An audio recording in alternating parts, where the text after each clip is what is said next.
அனைவருக்கும் வணக்கம். நாம் இந்தியன் எக்கனாமியில் இண்டஸ்ட்ரி அண்ட் இன்ஃப்ராஸ்ட்ரக்சர் அப்படிங்கிற சாப்டர் பார்த்துட்டு இருக்கோம். இந்த கிளாஸில் நாம் டிஸ்இன்வெஸ்ட்மெண்ட் அப்படின்னா என்ன தான் பார்க்க போகிறோம். இந்த டிஸ்இன்வெஸ்ட்மெண்ட்னா என்ன அப்படிங்கிறத நம்ம எக்கனாமிக் ரிஃபார்ம்ஸ்லேயே கொஞ்சம் ப்ரீஃபாக பார்த்துருப்போம். இதில் கொஞ்சம் டீட்டெயிலாக பார்க்க போகிறோங்க. ஏன்னா இது இண்டஸ்ட்ரி சார்ந்தது இல்லையா. ஸோ டிஸ்இன்வெஸ்ட்மெண்ட் அப்படின்னா என்னென்னா the process of selling ownership in a கம்பெனிங்க. அதாவது என்னென்னா பொருள் விற்கிறதுக்கு பேர் தாங்க ஒரு கம்பெனியோடைய அந்த ஓனர்ஷிப் இருக்குது இல்லையா. இப்போ உதாரணத்துக்கு நான் ஒரு ஷூ கம்பெனி வச்சுருக்கிறேன்.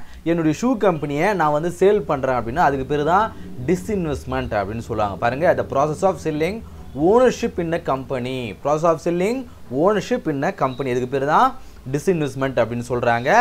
இது எதுக்காக அப்படின்னு பார்க்கும்பொழுது ஏன்னா எக்கனாமிக் ரீஃபார்ம்ஸை கொண்டு வர்றதுக்காக. பாருங்கள், government had invested the total of 2.4 lakh crores in 244 firms. இது ஃபிலிம்ஸ் கிடையாது, firms. ஆறு வரணும், எல்லாம் இருக்கிற இடத்துல ஆறு ஜாயின் பண்ணிக்கோங்க. The journey with 5 firms and a modest investment of 25 crores in March 1951. என்ன சொல்கிறாங்கன்னா, இந்த இண்டஸ்ட்ரி ஸ்டார்ட் பண்ணாங்க இல்லையா, எப்போ 1951. அப்போ தான் 1948 ஒரு எக்கனாமிக் ரிஃபார்ம்ஸ் கொண்டு வந்திருப்பாங்க. அந்த இண்டஸ்ட்ரி பாலிசி கொண்டு வந்திருப்பாங்க. நிறைய மாற்றங்கள் இந்தியாவில் ஏற்படுத்திட்டு இருப்பாங்க. அந்த நேரத்தில் ஒரு முதலீடு நம்ம சொல்லுவாங்க இல்லையா, ஊரில் ஒரு 5000 ஸ்டார்ட் பண்ணாம்பா இன்றைக்கி பாரு பெரிய கோடீஸ்வரன் ஆகிட்டான்னு சொல்லுவாங்க இல்லையா. அதுபோல் இந்தியன் கவர்மெண்ட் என்ன பண்ணுறாங்க, 1951 29 கோடி முதலீட்டில் ஒரு 5 ஃபர்ம்ஸ் 5 நிறுவனங்களை ஸ்டார்ட் பண்ணுறாங்க.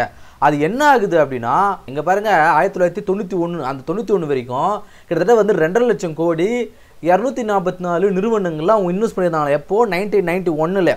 அப்போ ஸ்டார்ட் பண்ணப்போ 1951 29 crores 5 ஃபர்ம்ஸில் முதலீட்டு பண்ணியிருந்தாங்களாம். அதன் பிறகு என்ன ஆச்சுன்னா 2019 வரைக்குமே நிறைய தொழில் நிறுவனங்கள் உருவாக்குறாங்க.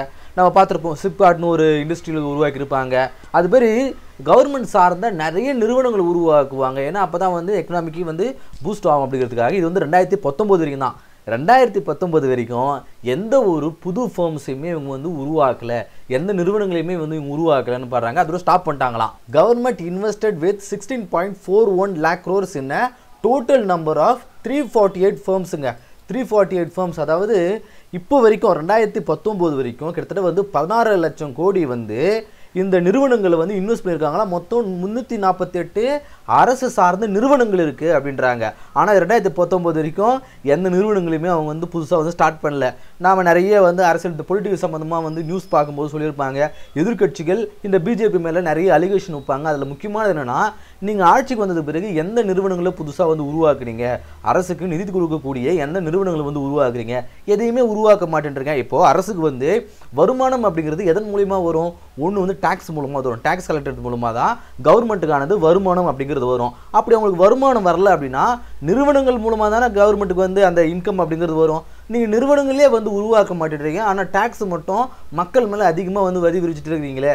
இது சரியான நிறைய எதிர்கட்சிகள் பிஜேபி மேலே அலிகேஷன் வைப்பாங்க இல்லையா. அது காரணம் தான். பாருங்கள், 2019 பிறகு எந்த ஒரு நியூ ஃபர்ம்ஸுமே உருவாக்கலை. அப்போ ஸ்டார்ட் பண்ணது 1951 ஸ்டார்ட் பண்ணது. அது வரைக்கும் தான் எப்பவுமே வந்துடுதே தவிர்த்து 2019 வரைக்கும் எந்த ஒரு நியூ ஃபர்ம்ஸுமே உருவாக்கலை.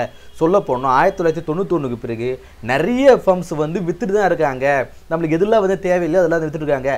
எந்த மாதிரி நிறுவனங்களை அவங்க விற்க ஸ்டார்ட் பண்ணாங்க அப்படிங்கிறது தான் நம்ம அடுத்தடுத்து பார்க்க போகிறோம். சரி, இது விற்கிறதுக்கான காரணம் என்ன? இந்த சேல் அப்படிங்கிறதா டிஸ்இன்வெஸ்ட்மெண்ட் அப்படின்னு சொல்கிறோம். இந்த சேல் எதுக்காக பண்ணுறாங்கன்னா ஒரு 3 ரீசன் சொல்கிறாங்க. என்னென்ன reason? 3 reason. Public sector reform. Public sector ரிஃபார்ம்ஸ்னால் என்ன? இந்த இந்த அரசு நிறுவனங்கள் இருக்கு இல்லையா, இதில் சில சீர்திருத்தங்களை கொண்டு வரணும் அப்படிங்கிறதுக்காக. என்ன சீர்திருத்தம் நம்ம அடுத்து பார்க்க போகிறோம். அது எக்கனாமிக் ரீஃபார்ம்ஸ் ப்ராசஸ்க்காக, பொருளாதாரத்தை சீரமைக்கிறதுக்காக. அதன் பிறகு resource mobilisation for budgetary needs. நமக்கு பட்ஜெட்டுக்காக ரிசோர்ஸஸ், அதாவது பண தேவைக்காக நம்ம சில நிறுவனங்களை விற்கிறோம் அப்படிங்கிற இந்த 3 ரீசன்ஸ் சொல்கிறாங்க. முதல் ரீசன் என்ன? பப்ளிக் செக்டார், அரசு சார்ந்த நிறுவனங்களை சீரமைக்கிறதுக்காக. ரெண்டாவது எக்கனாமிக் ரீஃபார்ம்ஸ் கொண்டு வருங்க. என்ன மாதிரி எனக்கு பொருளாதாரம் சார்ந்த ஏதோ ஒரு சீர்திருத்தம் கொண்டு வரணும், அதில் ஒரு விஷயம். அது ரிசோர்ஸ் மொபிலைசேஷன், ஏதோ ஒரு திட்டம் கொண்டு வரணும்னா அதுக்கு தேவையான ஃபண்டிங்க்கு நாம் இது யூஸ் பண்ணுறோம். இந்த டிஸ்இன்வெஸ்ட்மெண்ட்டை எப்போ ஸ்டார்ட் பண்ணாங்க? Government started the process of disinvestment in 1991. எப்போ 1991? அப்போ தான் இண்டஸ்ட்ரியல் பாலிசி கொண்டு வராங்க. ஸோ டிஸ்இன்வெஸ்ட்மெண்ட்டையும் கொண்டு வராங்க.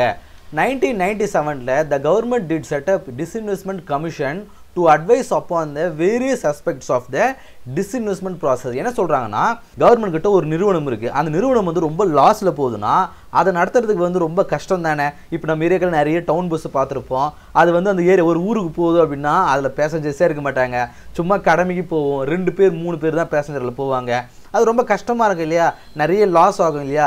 இது வந்து நார்மல் நேரத்தில் கவர்மெண்ட் கிட்ட ஒரு போதுமான நிதி இருக்குது அப்படின்னா அந்த சமயத்தில் அந்த பஸ் இயக்கத்தில் தவறு கிடையாது. ஆனால் கவர்மெண்ட்டே நிறைய எக்கனாமிக் கிரைசிஸில் இருக்கும்போது இதெல்லாம் வந்து எக்ஸ்ட்ரா வந்து செலவினங்கள் தானே, எக்ஸ்பெண்டிச்சர் தானே. ஸோ அதெல்லாம் வந்து அரெஸ்ட் பண்ணுறதுக்காக தான் என்ன சொல்கிறாங்க, இந்த மாதிரி எதெல்லாம் வந்து நம்மளுக்கு நிறைய செலவினங்கள் ஆகுதோ அதெல்லாம் நம்ம சேல் பண்ணலாம். இது அட்வைஸ் பண்ணுறதுக்காக, இதே நாட்டில் இருக்கக்கூடிய நிறுவனங்களை ஆராய்ச்சி பண்ணி அரசுக்கு வந்து அறிவுரை கொடுக்கறதுக்காக ஒரு கமிஷனை உருவாக்குறாங்க, டிஸ்இன்வெஸ்ட்மெண்ட் கமிஷன். இந்த டிஸ்இன்வெஸ்ட்மெண்ட் கமிஷனை 1997 உருவாக்குறாங்க. எந்த நிறுவனங்கள்லாம் வந்து சேல் பண்ணலாம் அப்படிங்கிறதுக்காக ஒரு நிறுவனம் உருவாக்கியிருக்காங்க பாருங்கள். 1997 டிஸ்இன்வெஸ்ட்மெண்ட் கமிஷன் ஒரு கமிஷனை உருவாக்கியிருக்காங்க இந்த பொருட்கள்லாம் வந்து சேல் பண்ணுறதுக்காக. அது பிறகு பாருங்கள் later full fledged ministry of disinvestment, அதுக்கப்புறம் ஒரு மினிஸ்ட்ரியை உருவாக்கியிருக்காங்க எந்த நிறுவனங்கள்லாம் வந்து சேல் பண்ணலாம் அப்படிங்கிறதுக்காக. Ministry of disinvestment was set up. Today only the department of disinvestment. முன்னாடி வந்து 1997 பிறகு வந்து ஒரு மினிஸ்ட்ரியை உருவாக்குனாங்க இல்லையா, இப்போ என்ன பண்ணிட்டாங்கன்னா அதை வந்து ஒரு டிபார்ட்மெண்ட் ஆக்கிட்டாங்க, ஒரு துறையாக மாற்றிட்டாங்க. நிதி அமைச்சகம் கீழே வந்து இது ஒரு டிபார்ட்மெண்ட்டாக இருக்குது. முன்னாடி வந்து ஒரு கமிஷனாக இருந்தது, அதன் பிறகு அது வந்து ஒரு மினிஸ்ட்ரியாக மாற்றினாங்க, இப்போ வந்து ஒரு டிபார்ட்மெண்ட்டாக இருக்குது. அடுத்ததாக டிஸ்இன்வெஸ்ட்மெண்ட் பாலிசினா என்ன, அதோடைய கொள்கைனா என்ன, டிஸ்இன்வெஸ்ட்மெண்ட்டுடைய கொள்கை என்ன, எதுக்காக நம்ம சேல் பண்ணணும், எந்த மாதிரியான இண்டஸ்ட்ரி நம்ம சேல் பண்ணணும்னு இருக்குது இல்லையா, அது என்னென்னு பார்க்க போகிறோம். இதோடைய மெயின் அப்ஜெக்டிவ் என்ன அப்படின்னா minimise the presence of CPSE. சிபிஎஸ்சினா என்ன, இந்த சென்ட்ரல் பப்ளிக் செக்டர் இல்லையா, அதாவது கவர்மெண்ட் நிறுவனங்கள் இல்லையா, அதெல்லாம் வந்து குறைக்கணும். ஏன் குறைக்கணும், நிறைய கவர்மெண்ட் சார்ந்த நிறுவனங்கள் இருக்கும்போது தான் அரசுக்கு நிறைய செலவினங்கள் இருக்குங்க. இப்போது ஒரு கவர்மெண்ட் ஆஃபீஸ் இருக்காரு அப்படின்னா அவருக்கு எவ்வளோ சலுகைகள் இருக்குது, ஆனால் ஒரு ப்ரைவேட்டில் இருக்கிறவங்களுக்கு எவ்வளோ சலுகைகள் இருக்குது. ப்ரைவேட்டில் இருக்கிறவங்களுக்கு கொஞ்சமான சலுகைகள் தான் இருக்கும், ஆனால் கவர்மெண்ட் இருக்கிறவங்களுக்கு நிறைய சலுகைகள் இருக்கும். சம்பளமும் கொஞ்சம் கூட இருக்கும், வேலைபளு கொஞ்சம் குறைவாக இருக்கும், பென்ஷன்லாம் நிறைய இருக்கும். இந்த மாதிரியான சலுகைகள் இருக்கிறதுனால தான் என்ன சொல்லுவாங்க, கால் காசாக இருந்தாலும் கவர்மெண்ட் காசாக இருக்குன்னு சொல்லுவாங்க இல்லையா. இந்த மாதிரியான கவர்மெண்ட்டுடைய ப்ரெசன்ஸ் எல்லா நிறுவனங்களும் இருந்துச்சுன்னா அதுக்கு அரசுடைய செலவுகள் அதிகம். இதை ப்ரைவேட் கிட்ட தள்ளி விட்டுட்டோம் அப்படின்னா வேலைவாய்ப்பும் கொடுத்த மாதிரி இருந்தது, அரசுக்கு செலவுன்னு இருக்காது, நம்ம எந்த வேலையும் செய்யாமல் நம்ம டேக்ஸ் மட்டும் அந்த கார்பரேட் நம்ம வாங்கிக்கலாம் அப்படிங்கிறது தான் வந்து இதோடைய மெயின் வேலை அப்படின்றாங்க. ஸோ அடுத்ததாக வந்து பாலிசி ஃபீச்சர்ஸ்லாம் என்னென்னு பார்க்க போகிறோம். டிஸ்இன்வெஸ்ட்மெண்ட்டுடைய